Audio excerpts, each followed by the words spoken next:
they're looking for some great, deep, earth-changing, mankind-saving meaning.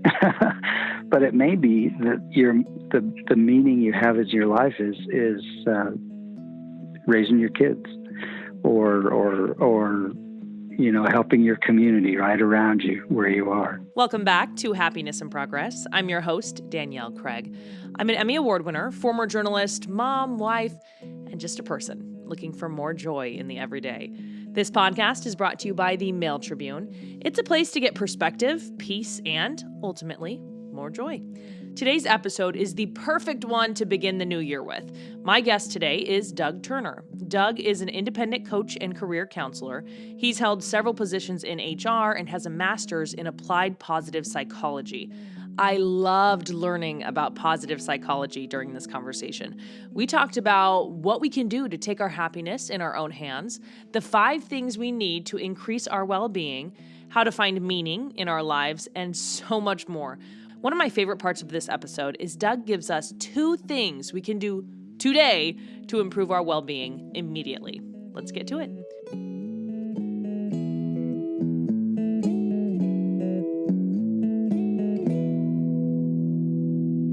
Let's just start out. If you'll just tell me and the listeners a little bit about yourself. Well, okay.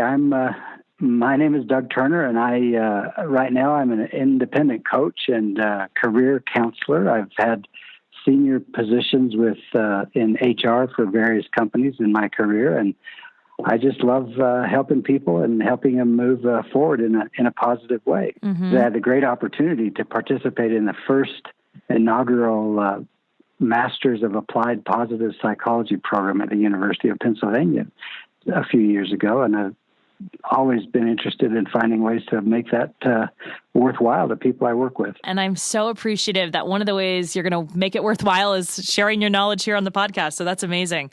So tell me a little bit about what is positive psychology? Well, positive psychology is a branch of psychology that was kind of founded or by a professor at University of Pennsylvania named Martin Seligman. He's kind of the father, recognized as the father of positive psychology. And when he was the president of the American Psychological Association, he decided or determined that psychology was missing an entire realm of research. They were very good at helping people who were struggling with things to get back to quote unquote normal, whatever that is, right? But he wondered, how can we help people who are quote unquote normal to flourish, to go beyond that, and to be happier, and to be more, increase their well-being overall. And so that kind of launched the bringing together the research around what is happiness and what things affect it, and how can we have an impact on it ourselves. Once someone starts to understand positive psychology, what kind of impact can it make in their life? Oh gosh, the research is plentiful. Yeah. That. It can improve your physical health. It can improve your relationships. It can improve your sense of meaning in life. It can improve your sense of being engaged in something, and relationships of all kinds. Your spouse, your kids, your colleagues that you work with, and what I've been interested in is how it could improve the workplace a little bit, and increase teamwork, and have an impact on culture in an organization. Mm-hmm. And you've seen that as you've gone into businesses and taught this, you've seen a change occur. Yeah, I think so. I think that Dr. Seligman has created a kind of a basic theory of the components of happiness that I think can be applied personally, individually, and in groups like families or teams, and ultimately in organizations overall. Mm-hmm. And this is the PERMA. Do people pronounce it, or do they say PERMA? Well, they say PERMA for shortcut, but those are the 5 components that he has created this PERMA theory around, that are essential components for someone to increase their well-being. Mm-hmm. Well, talk me through it. All right. Let's go through it. What's PERMA? What are the 5 parts? Well, the first one, the P, stands for positive emotions. And that may sound obvious when we're talking about positive psychology, but there is a great power behind experiencing positive emotions on a regular basis. Barbara Fredrickson in North Carolina, Dr. Fredrickson, has created a theory, a research around the impact of feeling positive emotions on a regular basis. And what she's found, for example, is that if you feel those emotions like joy and gratitude and serenity and hope and awe on a regular basis, that you're more productive, that you're more creative, that you're more open to new ideas and adopting things, as opposed to if you're feeling negative emotions throughout on the day on a regular basis, you start to kind of shrink down into a hole, and you become less open and less creative and less productive. So positive emotions to me are kind of the foundation, because it opens the door to the others. Okay? If someone's listening thinking, well, I don't have things positive in my life going on right now, do you have any advice on how to cultivate that? Yeah, I think the beauty of this theory, or this approach that Dr. Seligman has created, is that it's all about us. We can choose to change in any of these 5 areas. For example, positive emotions, one of the things is to go actively look for them and be aware of them happening around you. If you don't see those, there are what we call positive interventions that you can apply that will help you create and increase those positive emotions. For example, writing a letter of gratitude to someone that has had a great impact on your life creates a whole plethora of positive emotions in doing that. Those are things that are within our control to do. That is so easy and something anybody could do today. Anything else like that someone could do today? When you're faced with a challenge, I think what I recommend to my clients that I work with is start by looking at what is happening well, what is working, as opposed to what's not working. It's almost like we're wired to go to the negative as a defense mechanism or a survival mechanism. But if we can stop and say, what is good about this? Let me give you an example. I worked with an organization that I led years ago, and some of the department heads would come in and talk to me, and what they would start off with as their report is everything that was going wrong and everything that they needed. And so I said, time out, stop, let's start over. But this time, let's start with, what are you proud of? What's happening well? What are you seeing that is very hopeful in your department? And it changed the tone of everything in the meeting. We still addressed the issues. There were still concerns. There were still things we needed to. But by starting with the positive and recognizing these positive things, these positive emotions that we're talking about, it made us more creative, more productive. It helped us see more alternatives to address the issues that we needed to address. I love that. I think this is something I've had to work on because of a career in news. I was trained to look at a situation, hear a situation, and find out what's fishy about that. What's wrong with that we're going to report on. Okay, let's get to E. Tell me about E. E then stands for engagement. And it's very important for us to be able to be engaged in something. And the concept that comes to the fore in this area is the concept of flow, F-L-O-W. And one of the leading researchers in positive psychology, a man by the name of Mike Csikszentmihalyi is his last name, he coined the term flow.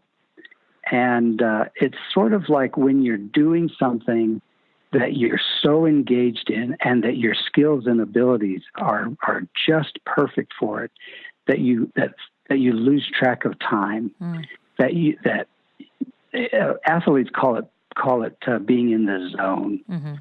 And so if we're not engaged in something that really uses our strength, uses our abilities, and that it engages our interest and skills, then it's hard to feel that, again, the positive emotion and the increased, enhanced well-being. Mm-hmm. The interesting thing is that this concept of flow, this engagement, is kind of a sweet spot between being overwhelmed and being bored. And what that means is that if we're faced with a challenge that we don't think we have the skills for, then we get overwhelmed and fearful, right? Mm-hmm. But if we also face a challenge that we've been there, done that 1,000 times, then we get bored. Mm-hmm. But this concept of being engaged or in flow is when the challenge is just right for the skills that you've acquired. And it's hard.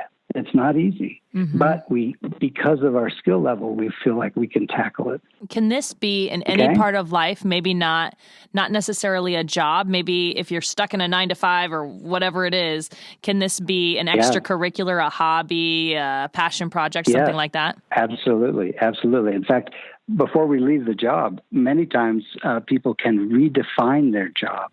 Mm-hmm. In the HR world, we call that job enrichment. You can redefine what it is you're working with and turn it into more of a flow experience by just the way you perceive it. A good example of that is a man that may work in an emergency room at a hospital. On the one end of it, he may see it as a drudgery job, cleaning up the gore and stuff that's in the ER. But if he changes it and adjusts his thinking and thinks of it as, I'm protecting the next patient by making this a clean, sterile place, then it can become more of a flow experience because he's got the skills to meet the challenge and he's got the purpose behind it. Yeah, so purpose is part of this as well. Purpose comes up. Yeah, that's the M part coming up. Oh, that's right. Okay, I'm getting ahead of myself. Okay, so let's not skip there. Let's go to R. Tell me about R. Okay. R is important because, as they say, no man is an island, right? And R stands for relationships, and these are positive relationships. And one of my professors at University of Pennsylvania, Chris Peterson, once was asked to boil down positive psychology into a little soundbite. And right off the top of his head, without even thinking about it too much, he said the bottom line with positive psychology is that other people matter. And this is where relationships come in to enhance and sustain your sense of well-being. You must have positive relationships around you. And this is, again, something that's within our power to do. This means friendships. This means family relationships. It could mean colleagues and peers and co-workers in a workplace. It's interesting that Gallup, for example, in their morale questionnaire, one of the key questions they ask is, do you have a best friend at work? And that speaks to the importance, I think, of this concept of having positive relationships around you. What are the results of that question? Do you have that off the top of your head? I am sorry I don't, but it's one of the 12 questions that Gallup has in their basic format there. Mm-hmm. And I remember when I was the HR officer for my company, we looked at using those 12 questions, and people were surprised. What do you mean have a best friend at work? Why would that be important? But I can tell you in my role of HR, people don't leave companies, they leave people. Right. They leave managers, they leave coworkers that are toxic, they leave those kinds of things. And so having that positive relationship at work is so important. Mm-hmm. I feel like in this year, 2019, we're maybe neglecting relationships. Do you see that? Well, I think so. I think that what we call relationships now really aren't. What we call relationships are social media. Mm-hmm. But what I think Dr. Seligman refers to here in this relationship is face-to-face, people-to-people, human relationships, not virtual relationships. Mm-hmm. When you're talking to people, does this come up as a problem? Is this a hurdle when kind of trying to follow PERMA? any of these 5 parts of PERMA could be a problem. In fact, that's sort of what I do with some of my clients is I use the model to kind of diagnose where we need to focus. And so if relationships is one of them, then we talk about what can you do, what's within your power to create and enhance the relationship you have. And they do it in different ways. One client I had decided to go volunteer at a local community center and made great friends there. In the process, he realized that he didn't have what he needed and didn't feel that sense of well-being from the relationships. And that's how he remedied it. Okay, let's get to the next one. Purpose or meaning in PERMA. M stands for meaning or purpose. And this is the sense of being connected to a bigger cause or something beyond you or beyond even your lifetime. Mm-hmm. And this is that kind of sense of awe. Different people approach this in different ways.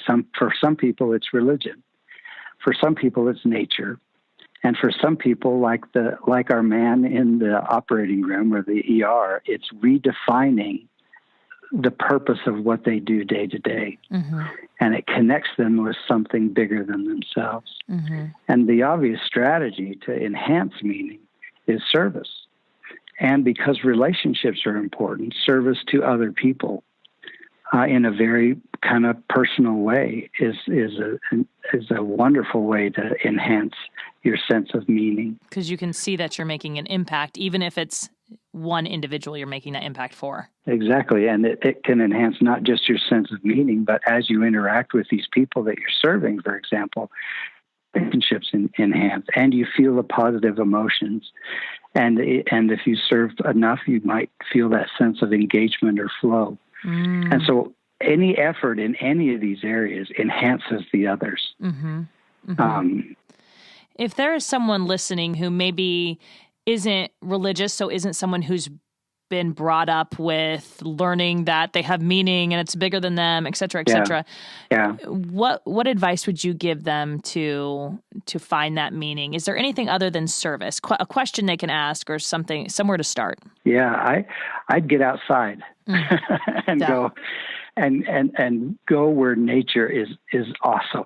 Mm-hmm. You know, where you just stand there and your jaw drops because it's so enormous. Or go to I have a house on the beach in North Carolina on the Outer Banks, and at night, if you go out on the beach on a night where the moon is new moon and no moon, and look at the stars, you feel that sense of, ironically, that you're so small, but you're also connected, mm-hmm. and that's the sense of meaning. So some people use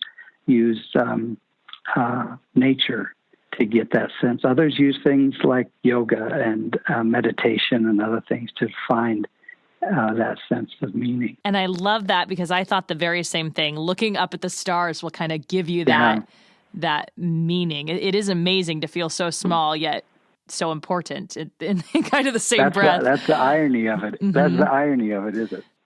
It's awesome. As I was reading about PERMA in this meaning section, there was a lot about not placing the meaning in maybe what we can get trapped in placing it in material wealth and that kind of stuff. Can you talk to me about that? Yeah, I think if we try to place meaning in anything kind of external or tangible, like material things, it's risky because those things fade away. And if we put meaning, for example, in our job title or our income or things, that can change overnight. You can get laid off. You can be demoted. I mean, anything can happen. But it's not so much the tangible material things around us. It's what we do with them or how we perceive their role in our lives that makes the meaning.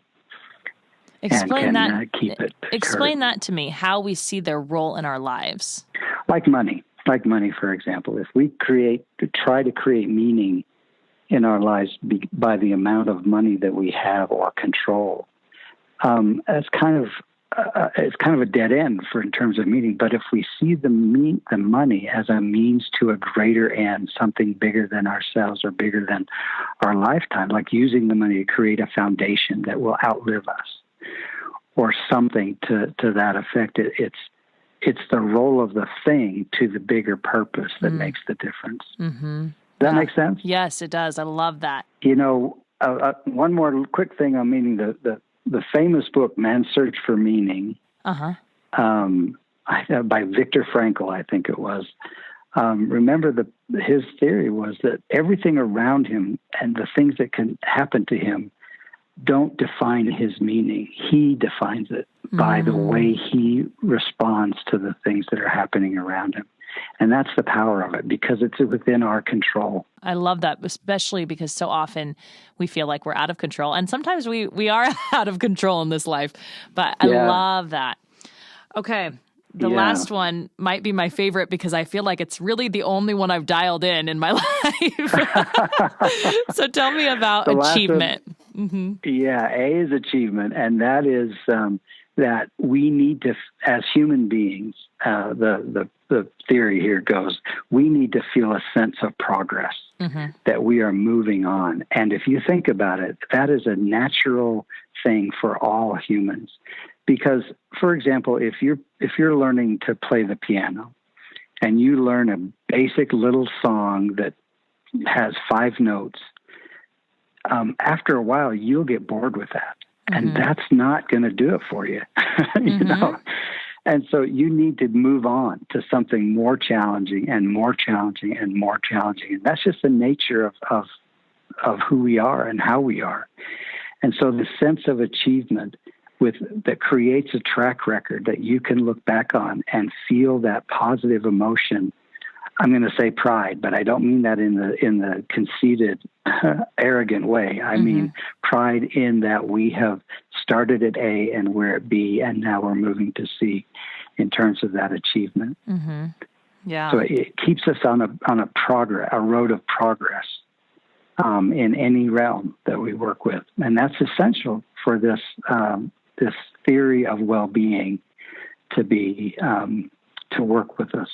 If someone's feeling, would it be stuck? Is stuck something they would be feeling when they realize they're not progressing in the way they want to, or is there something else that maybe they are dealing with that is the indicator they need to progress, or they need to grow or achieve something else? The bottom line with that is just start writing down a few little goals, even if it's depending on how deep you are into a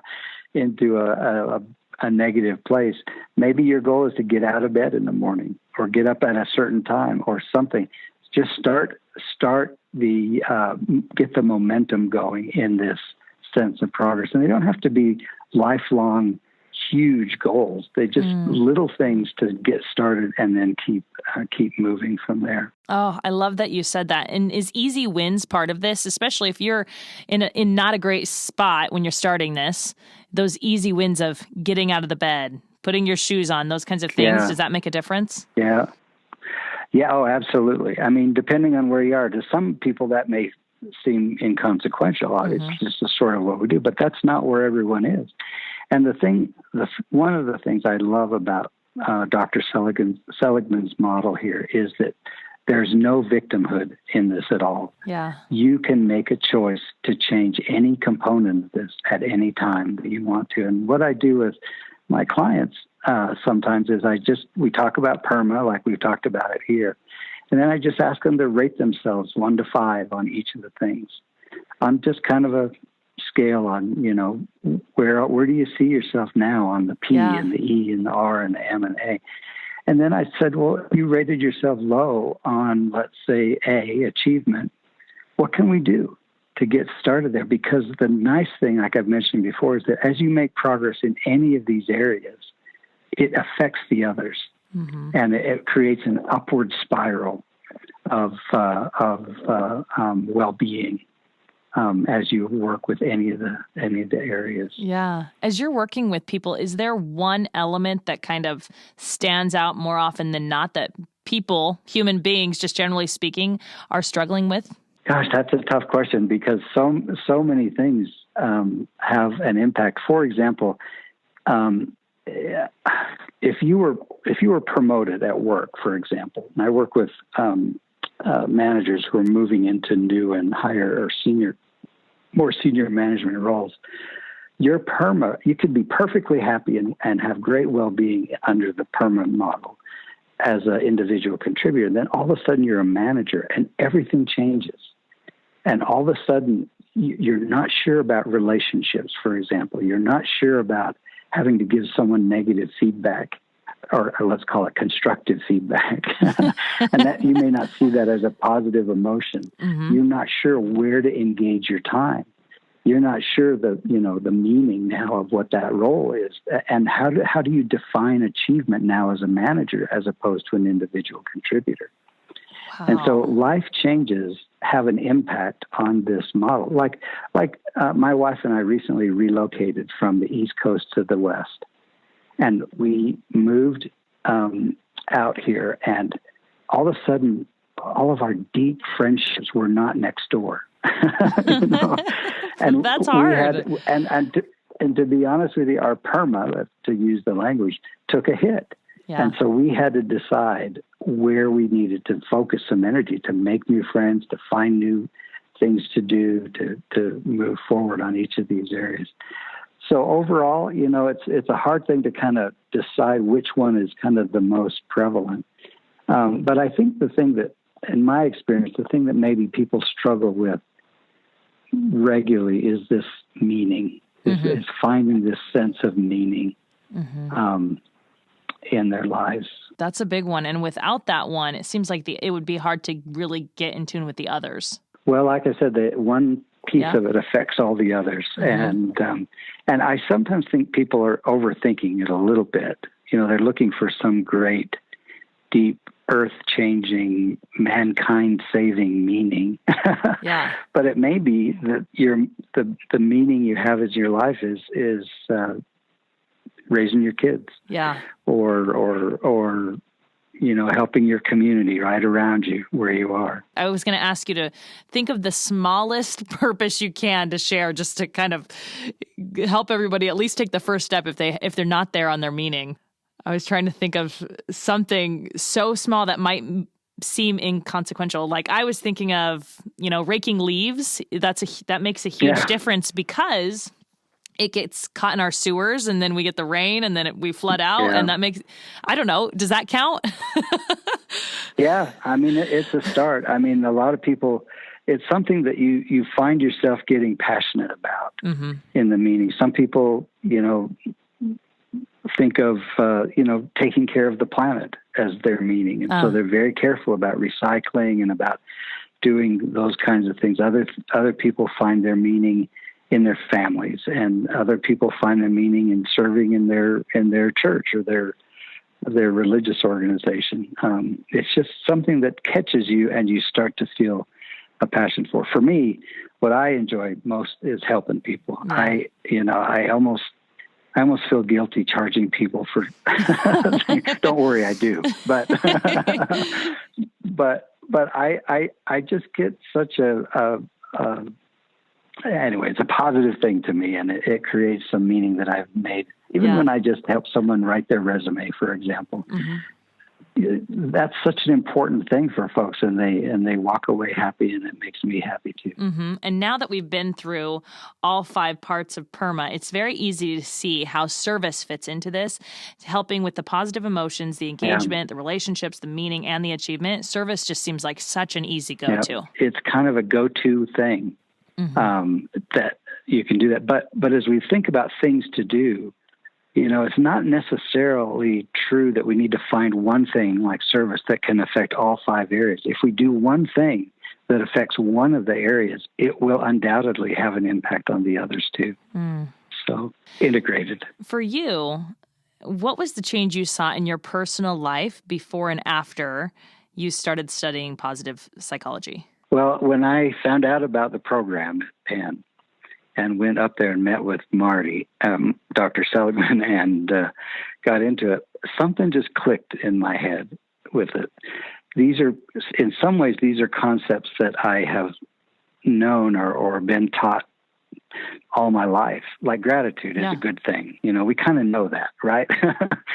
But what I learned around it is that there's a lot of research and a lot of science around this so that we can say with confidence that gratitude is a good thing. It's not just an anecdote. It is real, and that there are things that are, like I've said, within our control that we can individually do for ourselves and for those around us in our families or organizations to help enhance the well-being of our own lives and the people around us.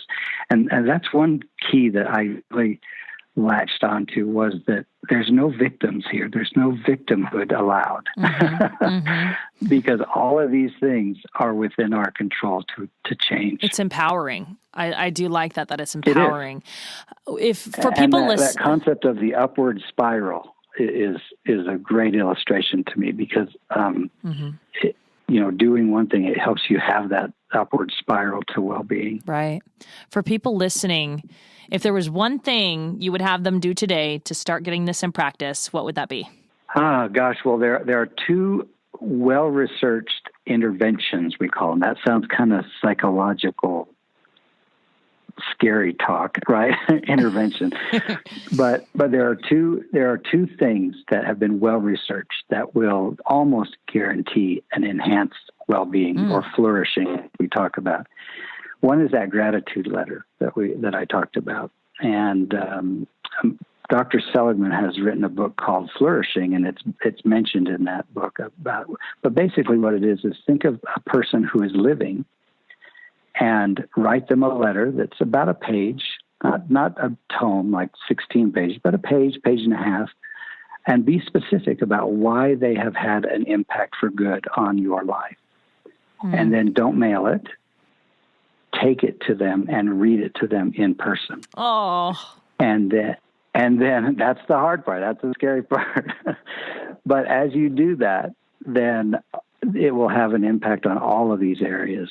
Obviously the relationship, the engagement you feel as you're concentrating on writing the letter, creating meaning, defining the meaning in your life and in the person that you are writing this to, and obviously creating the positive emotions. And then as you do it, because it's hard to do and scary sometimes, you feel a sense of achievement. But the research shows it almost guarantees that within a month or in a few weeks, that you'll feel an enhanced well-being. Wow. Okay? Yeah, I love that. So that's one thing. Another very simple thing is one that's called kind of what went well exercise, or some people call it 3 blessings. And that is at the end of the night, end of the day, before you go to bed, sit down and write down 3 things that went well that day. Or 3, if you use the 3 blessings approach, the 3 things you felt were blessings in that day. And not just write them down, but then write down what your role was in that happening to you that day. And so as you write those, and do it for a couple of weeks, and as you do that, you'll, again, the research kind of indicates, almost guarantees that your sense of well-being and flourishing will be enhanced. Yeah, that's amazing. I love that idea. So simple. Okay, last question. I always like to ask, this is a podcast all about finding more joy in the everyday. What would be your tip to doing that? The one tip to finding more joy in the everyday. One tip to finding more joy every day. I guess we'll go back to the service thing. Yeah, I thought you would say that. Do something kind for someone and just see what happens. It could be simple as how people go to drive up windows and say, charge my card for the person's meal behind me. Yeah. It could be anonymous service, anonymous act of kindness. And you walk away feeling good. Yeah. And if you do that on a regular basis, that in and of itself is a positive psychology exercise or intervention. That's incredible. I love this. I'm so excited to look more into positive psychology. I can't believe it's taken me this long to get here, but I kind of was getting caught in the wormhole of it, but I just absolutely love this concept. So thank you so much for sharing it today. All right. Thank you. I hope you liked hearing from Doug about PERMA. I absolutely loved chatting with him. I love that with the blessings list or the what went well list, we also take a moment to write down our contribution or our impact in those things going well. I think that's so empowering. I'm going to add that to my routine in my gratitude list. And with that, I want to let you go, and I want to thank you for being here on Happiness in Progress.